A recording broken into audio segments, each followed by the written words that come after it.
Hey there, so I'm back with another video. I've mostly gone through and chosen which models fit with which backgrounds. In the last video, I was just showing you all the different background options that we had collected.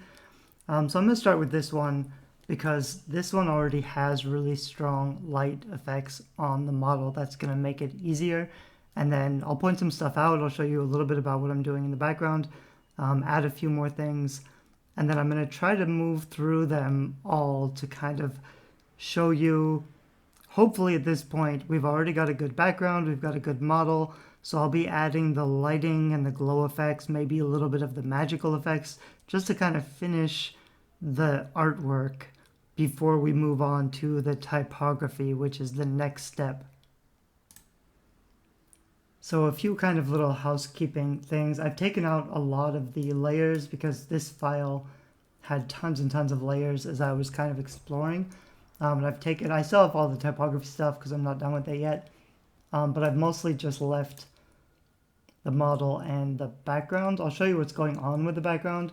It's similar to what I showed you earlier. This was that original background scene. Hold on a sec, there's some foreground stuff too. Somewhere. Anyway, this was the basic background with those burning buildings and the fire. It's already got like some debris and smoke and stuff, which looks pretty good. I do have reservations, like I said earlier, about this door in the middle that's kind of unnecessary. I'm gonna see if I can just get rid of that kind of quickly. So just with the spot healing brush tool, pretty large, I'm kind of just going to drag it and drop it around in here. Sometimes this works. It's a little bit messy. It's not going to be perfect. It's not going to matter later. I'm just trying to get rid of those hard edges of the door frame. And you can see that's basically working. Even if I go down here with the pavement. It does a pretty good job of trying to figure out what I'm trying to do and erase, mostly what's under my brush.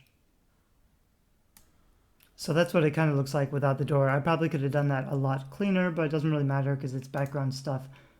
Anyway, so I didn't fiddle with the contrast or the vibrance or anything of this picture, which I could have done.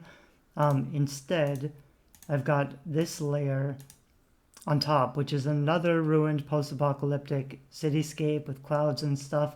I put it on top and then I just changed the blending modes.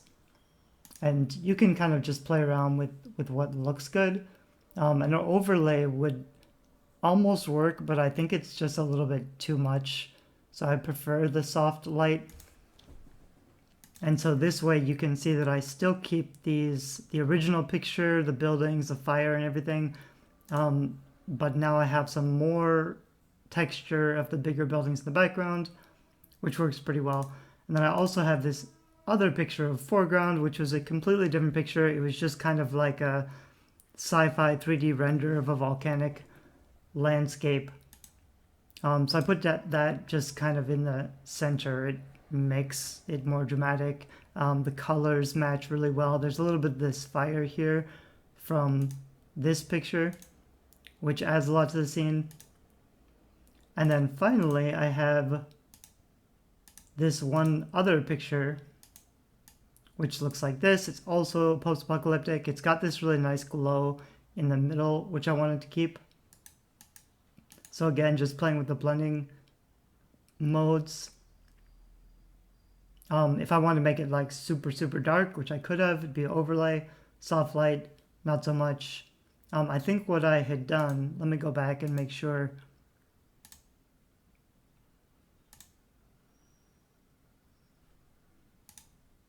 So this was set at soft light, but then I changed the opacity to 40% just so it's not too much. Doesn't do very much, but basically an overlay will increase the saturation and the details. It'll sharpen everything, but also keeping the light and the texture and stuff of whatever image you're using on the overlay. Soft light is kind of just like a weak overlay. So I've softened it even more with the opacity. So it doesn't really do very much, except it kind of does. Let me zoom out so you can see the difference. So with this, because it has this bright patch in the middle and the darkened edges, it kind of just brings everything into focus. It also kind of gives it like a smoky atmospheric effect. It adds a little more texture down here to the bottom. Anyway, all that stuff works a lot. I didn't intentionally know what I was doing going into it. A lot of it is just playing around with layers and seeing what looks cool. Because this is a super orange picture, it wouldn't work in this case to do a color overlay, like a blue or a green or orange or anything. I could play around with those more, but I'm pretty happy with my background image already. So I'll go back to the model, and like I mentioned, oh, there's one more thing, which was if you look down here at the bottom, which is already fine because there's some texture, it's dark, you want it to be pretty dark to fit your author name, but I added a little bit extra texture from another picture. So it's just, there's some more stuff going on. It's not a big deal. I'm actually not even sure if I'll keep it, but what I kind of like about it is it's kind of the same color as the sky, so you get some extra foreground that looks like it's closer to you. It kind of ties the whole image together because the colors of the sky match the colors of this foreground. And then there was another little piece of the foreground here that added even more texture. I increased the lights a little bit so it stands out even more. And then I played around with adding a little skull here in the corner, which I desaturated. I tried and change the color so it kind of matches. It still doesn't quite fit. It's probably a little too much. Haven't totally decided. Maybe later when I finish the author name and the typography, I'll see if that stuff makes sense. You don't really need it, and I might even darken this even more. Right now it's, you know, taking up a little bit too much attention. I haven't really mentioned this yet, but your cover will draw the eye to different parts at different times. So like there's one major focal point that's probably the brightest point of contrast, which right now is down here. And then what generally tends to happen is the typography will be really big, so they'll look at the typography first for the title text, and then the author name text, which is about half as big as the title text, and finally the very small subtext, which I may or may not add later, which is even smaller. You don't want all the pieces fighting for attention. You don't want lots of different points of light or color that fight for attention. You want it to kind of look like one piece. Anyway, I did darken this stuff a little bit and the contrast a little bit. I might darken it even more later, but it's fine for now. What this video is really about is talking about the lighting and adding the glow effects and stuff. So if you've got a really clear character like this, there's a bunch of different things you can do. I'm starting with this one because she's already got this 3D render, already has this really nice orange glow outline, which fits really well, even like on her fingers and stuff, which fits this background really well. An easy thing that you might be able to do is go to layer style and outer glow. So I could change this color to whatever I wanted to kind of make it seem like it fits in a little bit better. And then I could also change the blend mode of this, you know, the light that's surrounding her.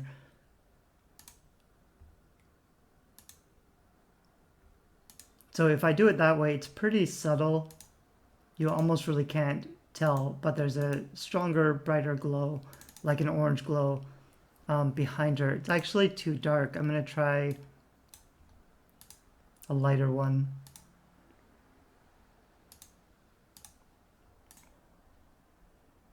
So now you can see the difference a little bit with this outer glow. It's subtle, it's not a really big deal, but it's a good start. Especially up here, just brightens the area around the character, makes her stand out a little bit more. The other thing I really like doing is adding some smoke behind the character. Real quick, I'm going to go down here to add a new layer.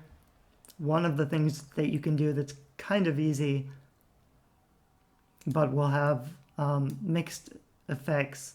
If I go to my brush tool and I pick the background color, I'd probably want to make this lighter, quite a bit lighter than my background color. I could just add some really bright points of light. I'd have to kind of think about where this light's coming from. Like if I put it down here or something, there's nothing here in the background that would cause that much light. Although I guess there's that fire, which might kind of work. If I put that behind the character, if I change the blend modes so it's not that obvious, I'd probably even change the opacity. So maybe something like that. Just adds some, more contrast, centers the lighting around her. I'd want to play around with how that looks. These two on the bottom look kind of weird, so I'd either remove those or soften them a little bit. I'll try the erasing them at like 50% opacity so that they're just a lot softer. So something like that is a kind of decent start. The other thing that we can do then is duplicate the layer and put it on top of the character and change the blend mode to something like overlay. So if I zoom in, you can see the effect that this is already having.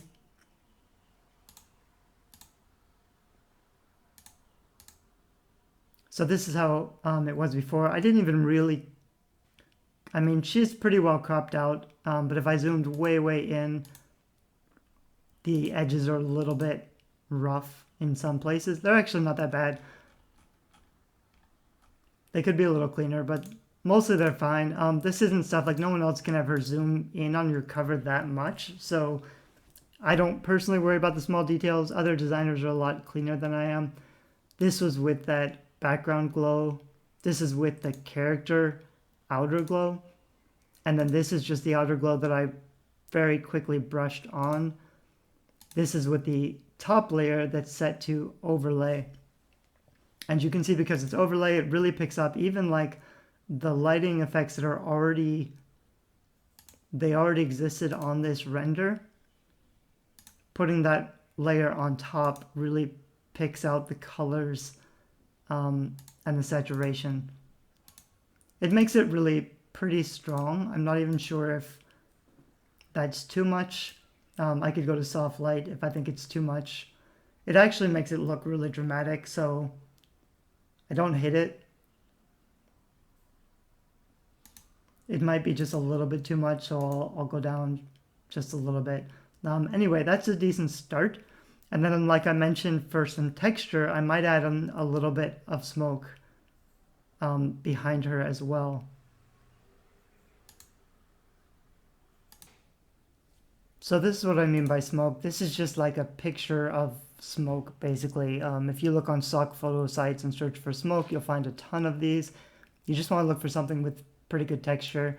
There's an infinite amount. And then you can kind of just position it however you think looks good, and kind of the smoke, it's not really going to do anything. It might help to focus the eye. It adds a little bit of movement. So you kind of want to position it as if it's interacting with the pose, I suppose. So something maybe like that. It kind of looks like it's reacting to her stance and her movements. And then I would just change the blending layer probably to screen and delete any of these hard edges around the outsides. So something like this maybe, and then that's kind of too bright, so I'll just change the opacity, make it a little more subtle. This may not even be the best piece of smoke. You might want to like look around and find something that fits better. But if you zoom out, you can already see that it just adds a little bit more texture and movement. You don't want it to be distracting. You don't want it to look cheesy. So be a little careful with everything. I could also just like duplicate this layer if I think that one looks pretty good, but I want to try another one. Then I could duplicate the layer and just play around with a different angle or make things a lot bigger or whatever.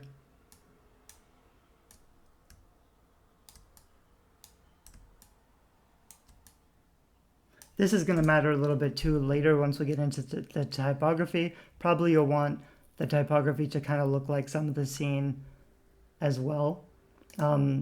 If I match even these two smoke layers together, I don't like how like it looks repetitive because like the smoke has one obvious shape.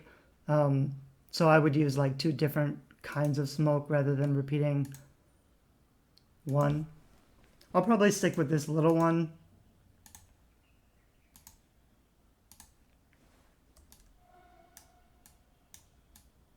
It may not be totally perfect, but I think it probably looks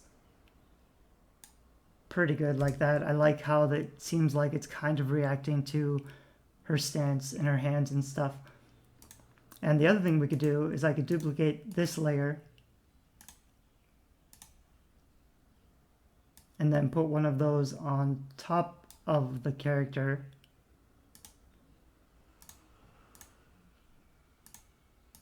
And then just delete parts of it. So it might look like the smoke is actually, you know, coming on top of the character in some places. That works sometimes, doesn't work sometimes. But that way, like, the parts of the smoke could be stronger where you want them and not where you don't want them. There's still a hard edge over here that I can see.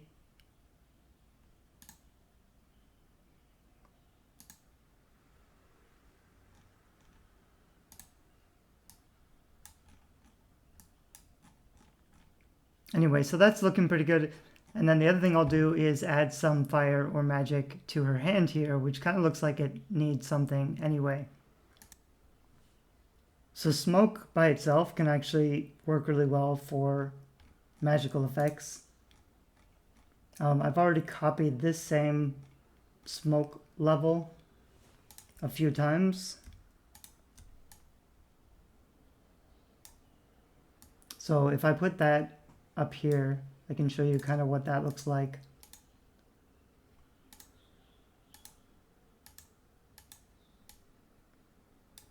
And again, you just have to delete like the hard edges that will look funny. So anyway, that already looks fine. If I zoom out again, you can see that this is really the strongest light. This really draws your attention here. It's almost a little bit too saturated, so it's kind of weird. You also might want to try putting that on top of the character so that, you know, the light's very clearly interacting with her hand. There's that dark reddish tint or color. The brighter that this light is and the stronger this color is, you're going to have to be more aware of where the light is hitting. And this one already has really strong lighting and coloration, but one of the other things that I could do, let me try to merge these layers, which isn't really going to work. The reason I had 3 layers is because the screen wasn't really super bright. So I just duplicated the layer to make that even brighter a couple times. But you can already see how the colors are working really well on her fingers. If I wanted to bring that over here and get some of the coloration on a more direct effect, I could try to do something like that. And then instead of screen, I could try changing it to color or hue or saturation, just to try to get some of the same colors. That particular one is not really working. So let me show you the other way that you can do it is I'll just go down in here to add a new layer again. And I can just get the color that I want or pretty close to it and use my brush tool. This time I would use a softer brush and make it a lot smaller. I might change the opacity, and then I would try to just brush color basically where I want it. And the reason I'm not trying to be clean, and you can tell I'm going way over the margin, is because I'm going to put this layer down here. I'm going to go to create clipping mask. And that way this new layer that I just painted is only going to show up to the limit of the character that it's applied to. That's create clipping mask. So you can see it's pretty subtle, but I just added a softer glow that matches the color. And if you don't like exactly how it looks with the normal, I could change the blend mode to overlay. That way I get this really strong, deep coloration, which makes sense because this light over here is pretty bright and pretty strong. It's almost more like it's too colorful here just because there isn't enough color here yet.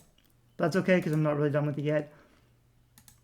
Anyway, so that's kind of a cool little hack for, and we'll play around with that a lot more in the other pictures where there's no starting ambiance or color light around the character. We're going to have to add all that manually, but you kind of see how that works. I'm going to also play around with some extra magic here. So on top of just the smoke effect, you can search for magic or you can search for sparks, but you can also search for fractal on stock photography sites. Just the word fractal, you'll pull up a lot of interesting things. So I found one that I think might be fun. I'm just going to toss it in here. Don't know if it's going to work yet.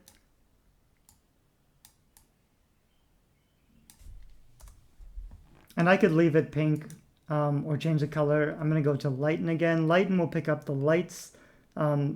Screen is the same thing, but it's just even brighter, so it'll pick up more of the detail.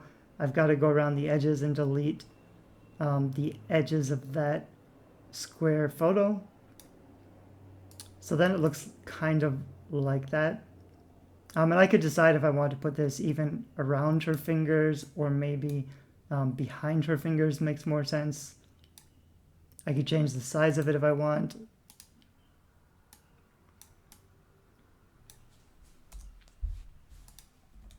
And you do want to be careful about going overboard because it's a sign of amateur design when it's just too much going on. I tend to focus too much on details and I end up making something that might look kind of powerful but is also really messy. Simple covers can be even better than overly complex, magical fantasy covers. So something to keep in mind, it's easy to go overboard when you're playing around, but generally subtle covers can have a stronger effect. But anyway, I'm going to go to, now that I have this layer, image adjustments, hue saturation. That pink isn't really working, although it could be kind of a cool point of contrast. I'm just going to try to stick with the red or orange that's already kind of going on in the scene. I might increase the saturation.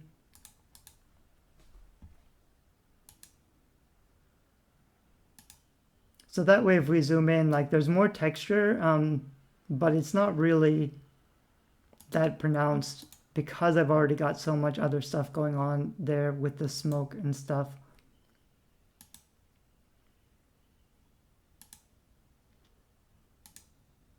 So there you can see with or without. Might actually look better if I put it down here where it's darker. And that way it's, obviously much stronger, really stands out a lot. But I don't know, I think it's a little cheesy to have, magic coming out of both her fingers. I would stay away from that and just try to focus on one. Generally with urban fantasy, you would have a weapon in one hand, so I could go in and edit. I'd have to replace her hand with a different hand that's holding a grip, that's a dagger or a sword or something. That's generally pretty easy to do with renders because there are so many renders available that are holding swords. I would just have to buy a different render basically and then just swap out her hand. I won't do it for this one because I'm sure we'll have to do that for later characters. And it does actually, it does add a really strong point of visual context. It's definitely a lot more eye-catching to have this bright colors and the contrast down here. But it's just a little bit too much going on. And also I added that strong lighting over on this side, so the magic really should be coming from over there. So the other things I could do, if I wanted that magic to really stand out, there's probably like I could either remove that smoke effect,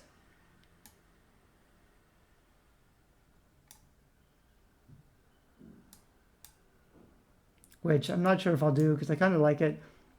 It might just be too bright, so I could soften it a little bit at least.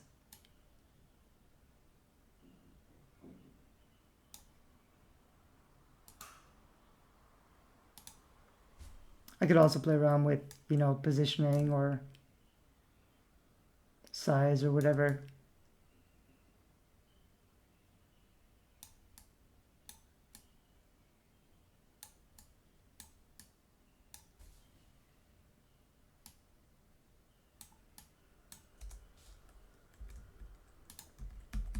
Anyway, I probably already do have too much going on.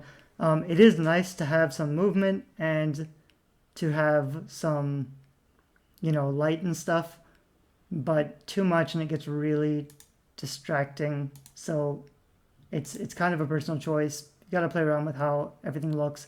The other thing I could do if I wanted this to stand out more would be to add another layer and put it behind the magic and then just kind of paint over it a little bit. So I'm basically just painting directly on the background with a darker brush. So it doesn't, even though like that's kind of weird because there's no real dark spot in the background, behind her. It doesn't really matter once you add it. So all I've done is basically painted a black circle behind the magic, but it helps the lighting and the colors to really stand out.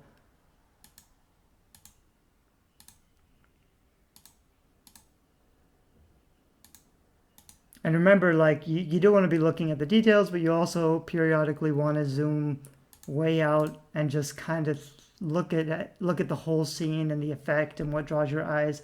Like, for example, these light spots behind her legs look kind of weird. It looks like, right behind her knees. Looks a little bit unnatural. So I'd probably go back and remove or blend those out a little bit. This black circle looks a little artificial. I might just try to move it or make it bigger.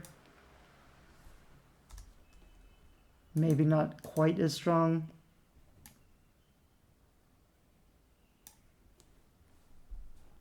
Anyway, so that looks mostly pretty good. At this point, I'm kind of just fiddling around with colors and stuff. Here's that first layer of lighting that I put on there that's kind of beigey, which looks okay, and it's got a lot of, brighter lights. The brightest points, like I mentioned, are going to draw the eye the most. So I could try, instead of lighten, I could change this to overlay, which makes things a lot darker, more dramatic, brings out the colors, not so much the lightness.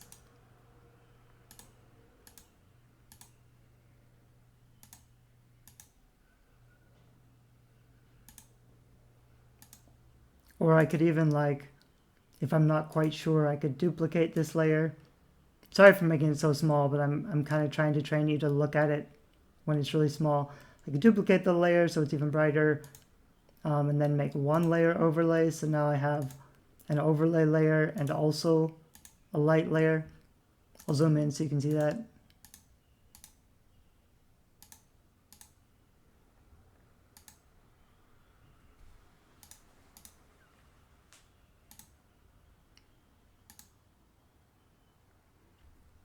Anyway, and the problem with these, the fires behind her knees, which I kind of think is a problem, is that that's just the background art with the lava. So to fix that, I'd have to, mess around with this background quite a bit, which I could do. I could move it around. I kind of like these big rocks on the sides here, so I could try to, bring that in and get those a little bit closer on both sides.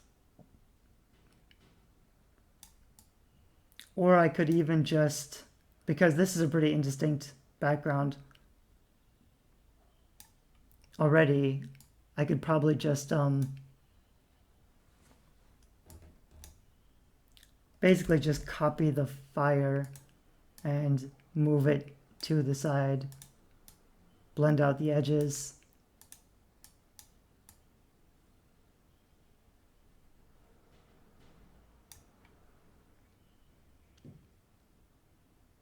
And then I could use something like the patch tool or the spot healing brush to just try to get rid of that fire. It might be harder because it's so bright. It seems like it's not really. Okay, so that kind of disappeared, the fire. I could do that over here again.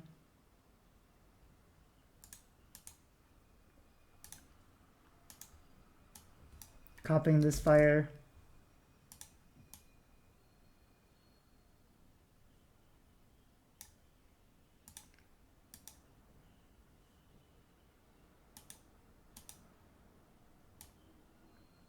Blending out the edges. I could even, if I want, duplicate this layer. Move just the parts that I like in with those big rocks. It gets a little messy because I didn't finish removing the sky and stuff from behind those rocks, but I could do that pretty easily. Oops.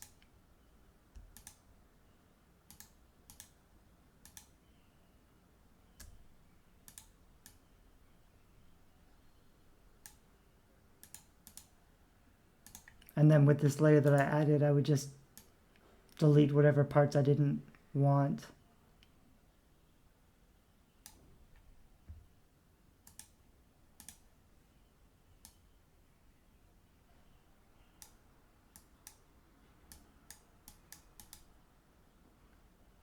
Anyway, I don't know if that actually makes a huge difference. The light behind the knees were bothering me a little bit. Some of the smoke down here is bothering me a little bit. I think it's just like a touch too bright. It keeps drawing my eye. So if I go to my eraser tool with a really low opacity, so I'm just erasing like a little bit of it, that might help. One other kind of fun thing I could do is take my smudge tool, which doesn't work for everything, but for smoke, it works pretty well. So if I wanted to, for example, just tweak the wisps of smoke or the angle,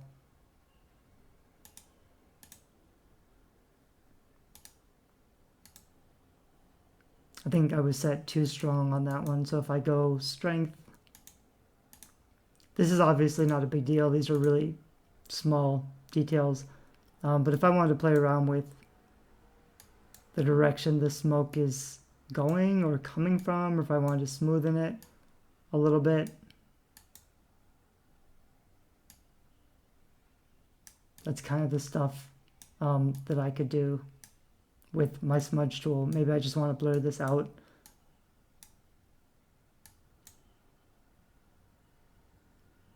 I don't know if that's necessarily improvement or not.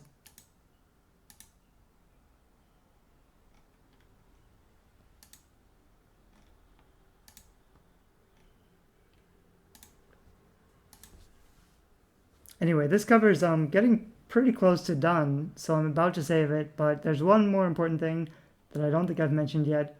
If I add another layer, I'm going to put this one on top of the model. And I'm basically brushing in lights again, but these are going to be really strong lights that come on the top of the model. I kind of already did it with the colors.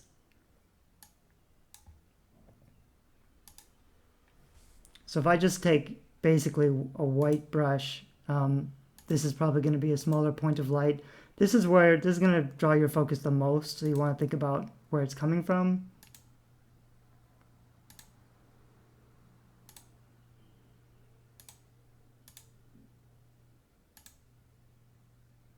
And then I'm basically drawing it on. I'm doing my eraser at 36 to take some of it away.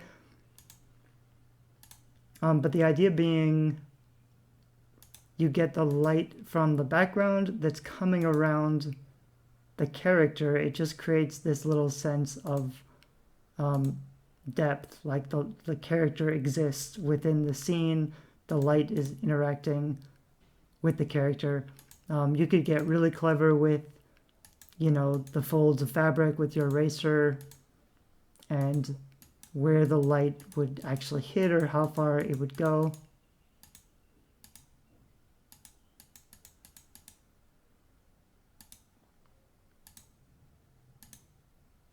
So it doesn't really make a huge difference. It's subtle, but it's sort of important. It is tricky to figure out exactly, you know, how the light's going to look and where it's coming from and stuff. I'm pretty random with it. So because I use that white light, you can tell it's a lot brighter from the scene. It really does draw the eye. Typically, you don't really want 3 different points of light because there's probably like one light source. It's just creeping around the edges a little bit. So I might go in with my eraser tool and keep erasing some. Some of these are kind of too bright.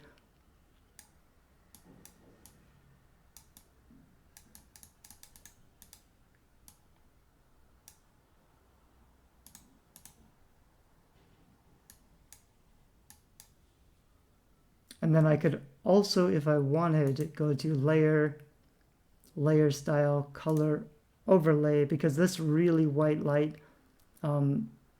it's so white, it's kind of taking, I don't know, it seems unnatural for the scene that's mostly red and orange. So I could do overlay on one of those layers and just add a color. Basically, so it's not a huge thing. But by adding color on top, it can make it just fit in a little more with the scene. This one doesn't seem like it's quite working. It does bring out a lot more color in her arm, which I kind of like, but that was already really there before.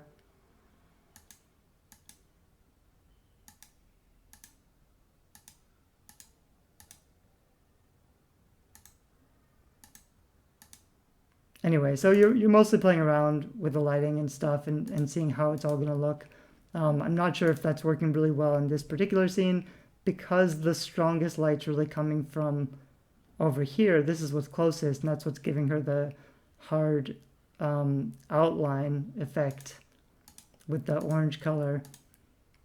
So in this particular case, that whitish subtle glow in the background, that may not actually be helping very much.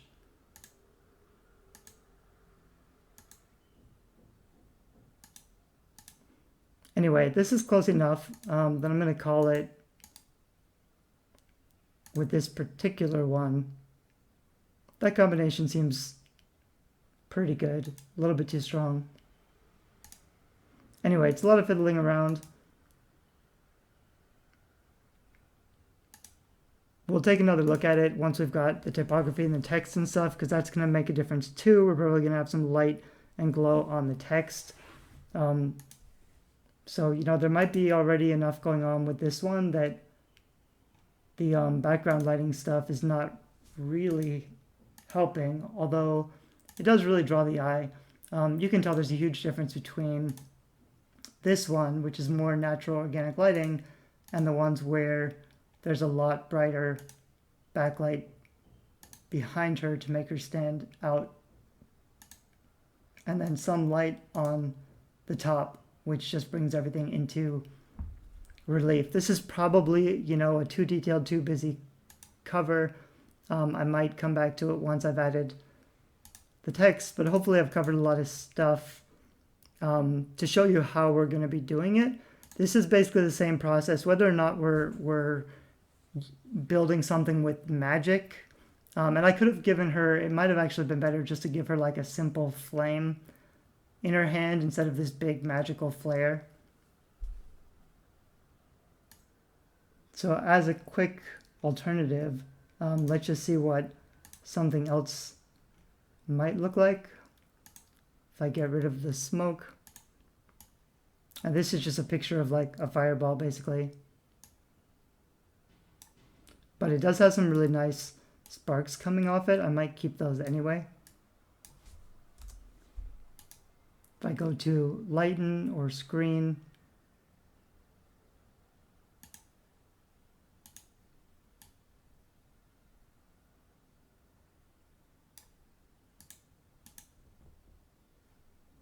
this one, the background, I might have to try to actually delete more of the background because it's a little too light. Something like that, if I could duplicate it, and then with the top layer, I'll go to overlay or multiply, which doesn't really work. It just makes it too much, basically.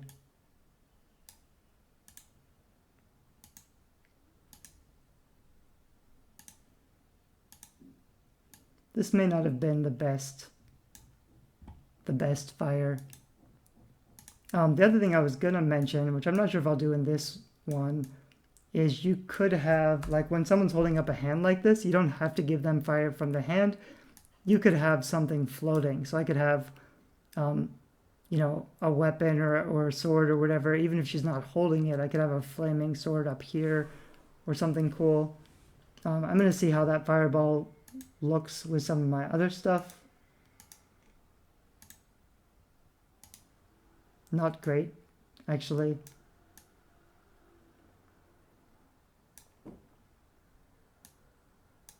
Anyway, it's a lot of playing around. I'm going to move on to the next cover. I'm going to do a big series of this. This might seem repetitive. I'm basically just going to do the same thing. Some of the covers are going to be a lot simpler because I won't be adding the magical effects or the smoke effects or anything. Some of the covers I'll try to keep more subtle. It's going to depend on the genre. I've actually come up with, I think, about 20 different mock-ups with different characters and different backgrounds. So I think I started this series saying I was going to make 30 covers, which was 10 trilogies. It could potentially be a lot more than that, but I'm going to focus on the first covers, which are going to take the most work, and kind of just show you this process over and over again, but for many different genres, because I've got a lot of different characters and backgrounds which are not fantasy or magical. There are some that are more historical or sci-fi or contemporary, which are not going to have the magic or the glow or the smoke or anything. It's still going to have like the lighting and the colorization is going to be important, but they're going to be a lot more subtle and probably take a lot less work. So they might go quickly. My plan is to kind of go through them all and show you the basic changes just to get the artwork ready before we move on to the next part, which is about typography.